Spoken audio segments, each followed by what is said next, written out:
Lovely. Thank you very much, Johanna, and thank you to everybody for joining us. I'd like to thank the UN Innovation Network once again for putting together this opportunity for us all to share the toolkit. I very much enjoyed this session last week, and I have enjoyed also engaging with a number of you about the toolkit and about how this can be scoped for your own teams, units, or organizations.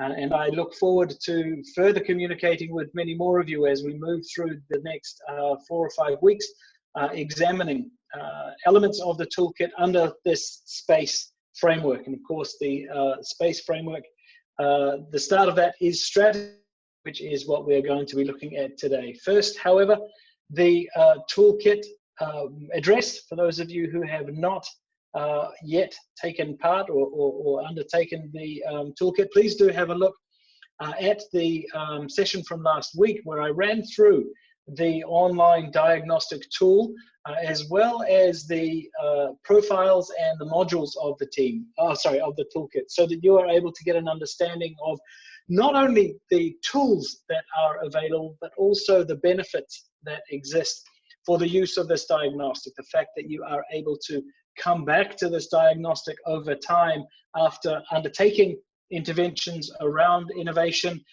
is something that we are getting a lot of feedback on as being very beneficial for teams and units. And as I mentioned a number of times last week, one of the powerful elements of the toolkit also is a chance to structure conversations and discussion around what is innovation, what does it mean for us, for our team or unit, and how can we scope around this. So I look forward to those discussions. I look forward to seeing any feedback that you may have on the toolkit as well. As indicated last week, the diagnostic tool is 27 questions online. You can take it from the point of view of teams, units, or organizations. You can take this from your PC, from your tablet, from your mobile device. And we encourage you to do so at the previous address. You'll recall from my session last week, and again, that session is available on the UN Innovation Network website, that once you have undertaken the diagnostic and been provided insight as to your profile, what we're calling your innovation profile, so your readiness to innovate, and then also being given a percentage score in regards to each of these modules, the strategy, partnerships, architecture, culture, and evaluation modules within the toolkit, you are then able to access the specific tools developed, as indicated in last week's session, through engagement with the United Nations Innovation Network and other agencies within the United Nations, so that we are able to have contextualized tools, so that we are able to structure conversations with stakeholders and with teams and with managers, for example, supervisors, if we're working to manage up around innovation, so that we are able to show that these are based within the ecosystem of the United Nations, within the realities in which we exist and work, which we are finding is allowing for more buy-in and allowing for more engagement as people work to incorporate the toolkit and the tools outlined within their own practices. I'm going to look here this week, we're looking at the strategy space, the strategy outlines, and the tools that are in there, as you can see here, headlines of the future, scenario blueprint, ecosystem analysis, portfolio strategy, and innovation planner. Now, as we move, we're going to look at innovation planner. Now, the reason that this was selected for this week is twofold. One, it provides an overview of what can you do? What are the first steps that you can start to take when you are looking to scope out some innovative ideas within your entity, within your team, your unit, or your organization? And the second reason that it was selected for this week's session is that this is the most popular tool to have been downloaded from the strategy portfolio within the toolkit to date. So I wanted to give some insight there. Now, why it has been the most downloaded tool. It is in fact also the most recommended tool by the diagnostic process. And so we can see that it is relevant for the situation in which the largest number of people who have undertaken the diagnostic process and registered for the toolkit find themselves and their teams. So we'll look at the Innovation Planner. One great thing about the toolkit and about the structure of the toolkit is the fact that it references other elements of the toolkit. A critical part of having this innovation discussion is working within your teams, your units, and your organization to ensure that people are speaking the same language. There is an enormous amount of information available on. Type in innovation, and of course, much of it is very, very good.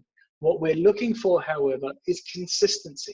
What we're looking for is linkages between different elements of these tools, elements of the advice that you are getting, so that you are able to better structure a process of communication, a process of engagement, a process of planning, and then a process of implementation, and ultimately, of course, evaluation as well. So even within the Innovation Planner tool, you will see references to the Scan the Horizon tool and to the Ecosystem Analysis tool, which, as you can imagine, would provide you with insight as to the baselines that you need to have for you to be able to plan effectively for the development, the design, the implementation, crucially also the scalability of any innovation intervention that you are going to be working on.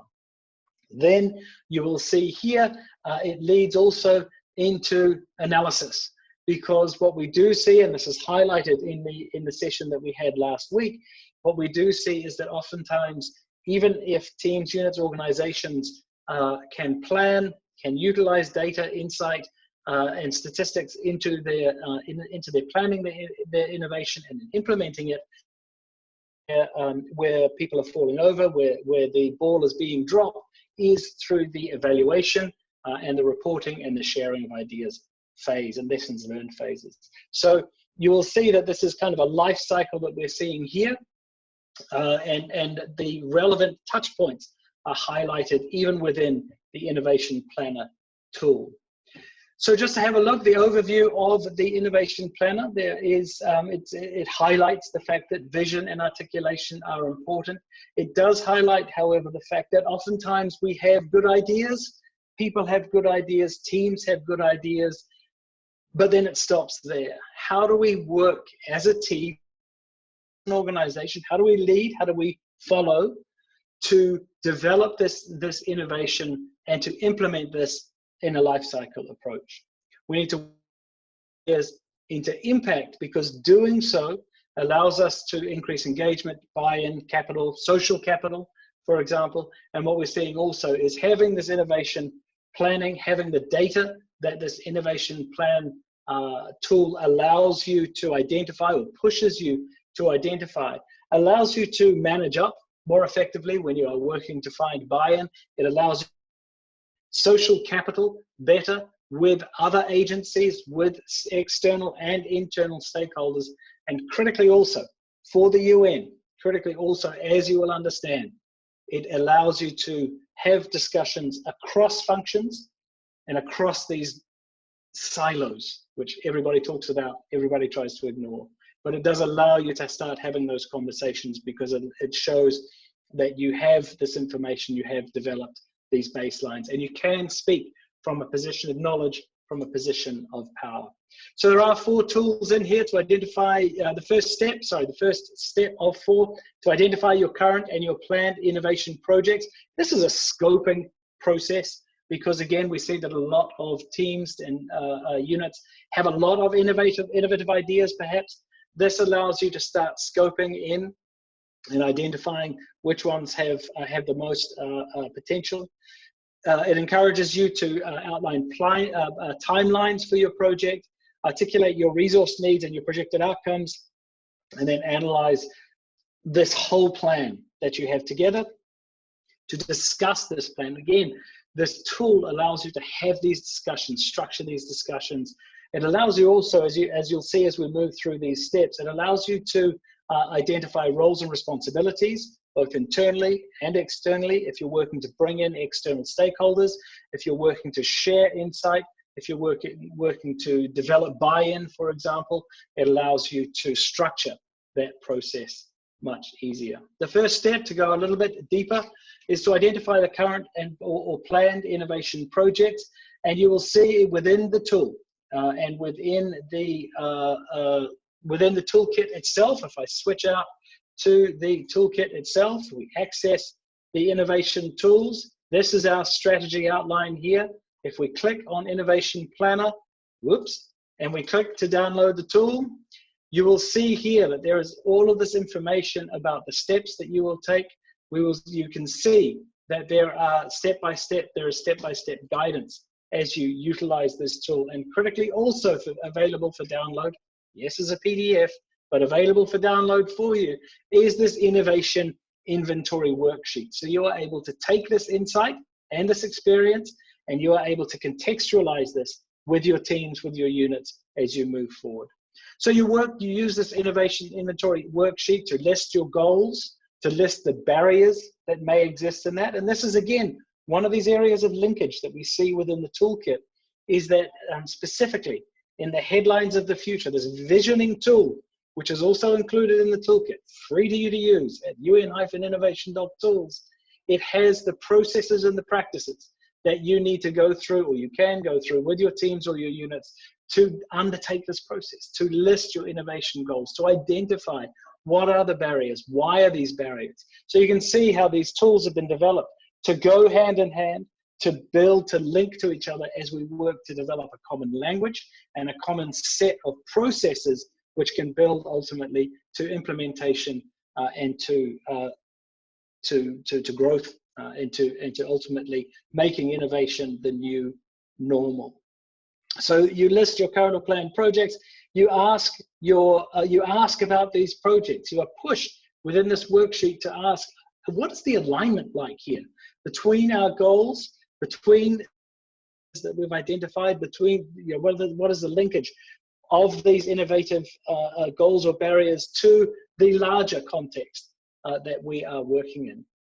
This is an example which is available within the toolkit of this first step. So this is based in an organization focused on driving innovation in criminal justice for a large city.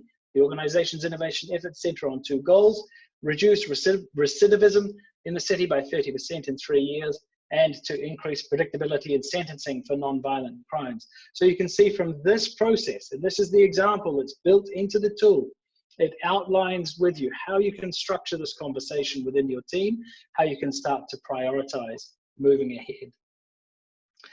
Step 2 is to plot timelines for each project. So the next step of this is to utilize the innovation timeline worksheet that is outlined in the toolkit, that is available for download in the toolkit. Let me just quickly open up these chats. Awesome, that's good. I can see awesome.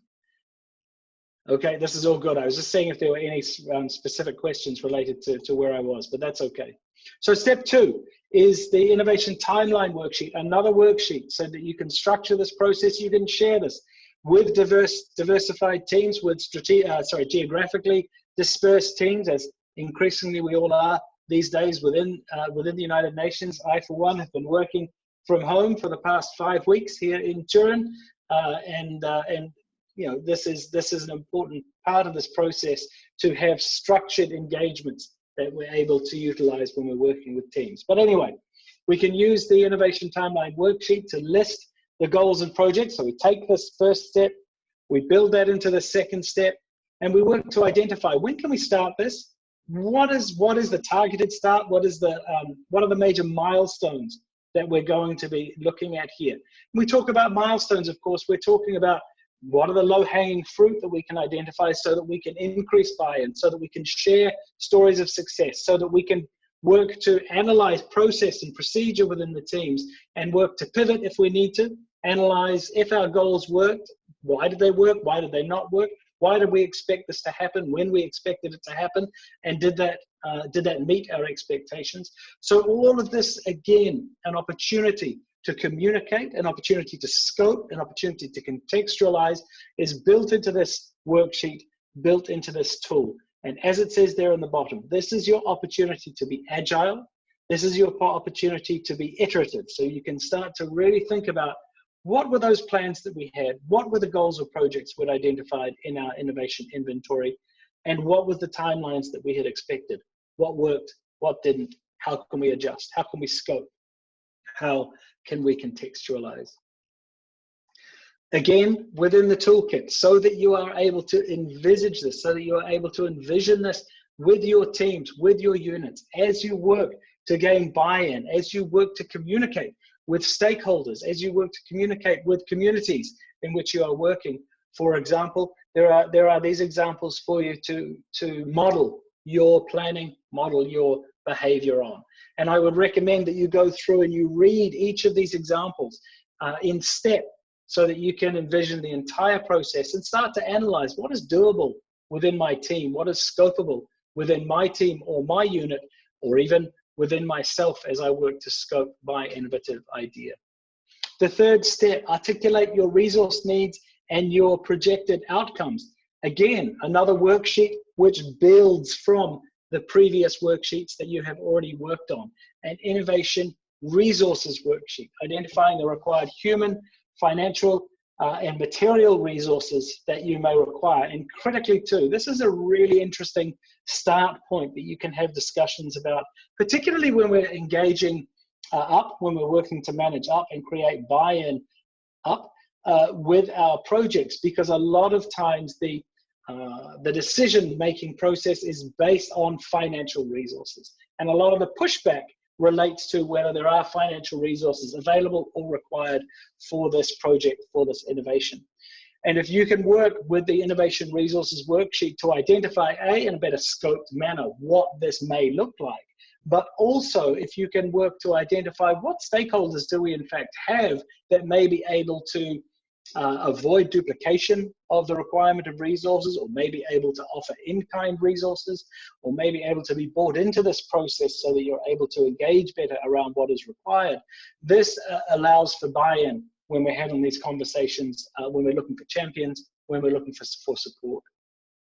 We need to prioritize which resources are critical for each activity that we've identified. And when we talk about this, as you'll all know, we need to understand and identify, perhaps on that timeline sheet that we've already developed, which resources are required before other activities can start, after other activities can start, which ones are prerequisites. That's my dog barking. I'm working from home. I apologize for that. And which would be nice to have. So we're looking at must have, need to have versus nice to have, and working to identify where some of these resources can come from.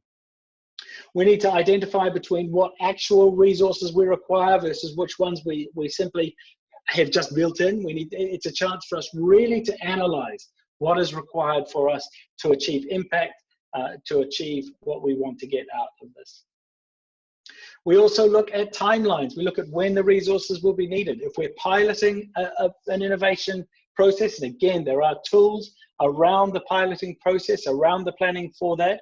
But if we're piloting an innovation, the timeline realistically can be 6 months, maybe 9 months, maybe 3 months, depending on the scope of your piloting process and when it is that you're going to stop, reflect, look around, take stock, and then decide whether to pivot, whether to move on, whether to find something else. If you're scaling a project, realistically, that's going to take a longer time. So we need to think, what is it that's going to be required within a 3-year time frame, maybe a 5-year time frame? And that obviously, this resources worksheet allows you to scope.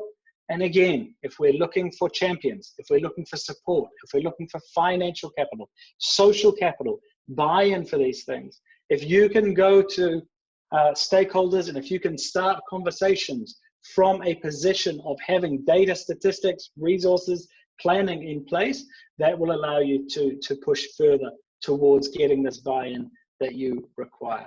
One critical thing also highlighted in this tool is to push to engage relevant viewpoints. Oftentimes, it is individuals, motivated individuals, or it's innovation teams who lead the development of this innovation planning. Whereas what the toolkit is saying is that that is absolutely important, that is critical, but we also need to look further afield.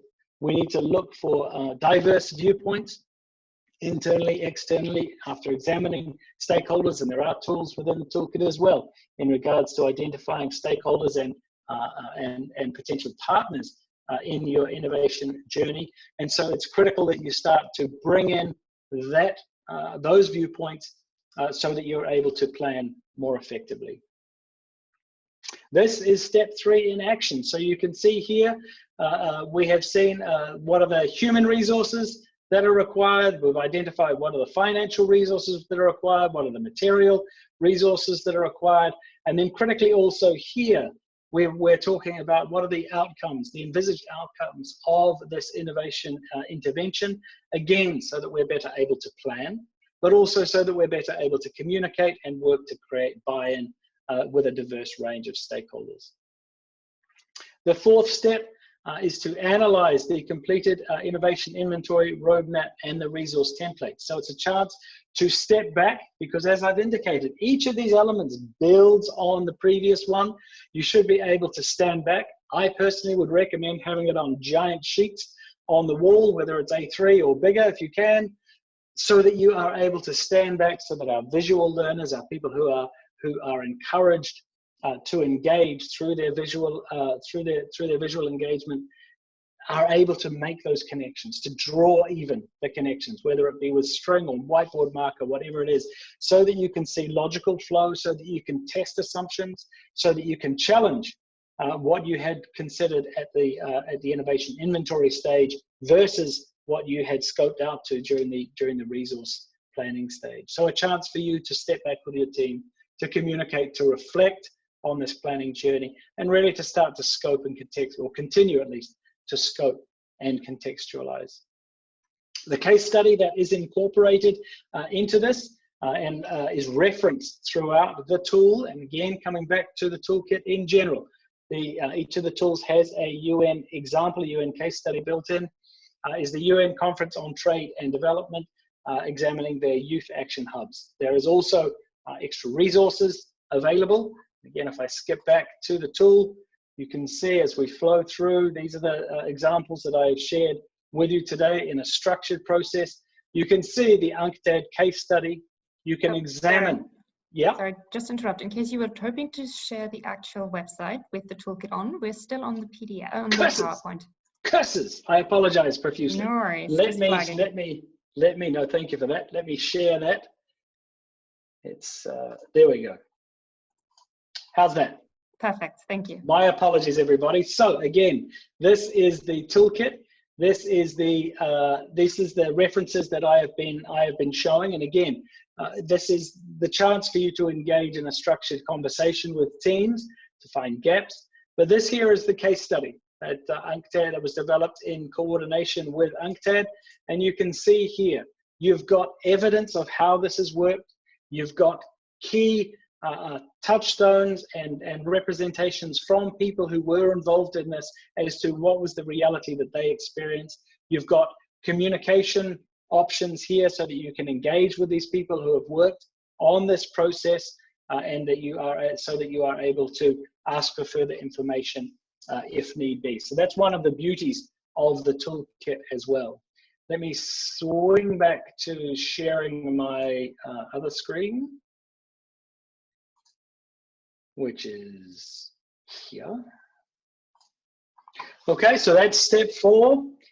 Sorry, I've gone through step 4. The case study again was UNCTAD. I'm going to finish with 4 minutes to spare at this with this address. If you have any questions, please feel free to make contact with myself at the UNSSC. Otherwise, just innovation@unssc.org. And then again, the website of the Innovation Toolkit, un-innovation.tools/register, for those of you who wish to use that. That's me. So if you have any questions, I look forward to those on Slido. And Great. Johanna, over to you.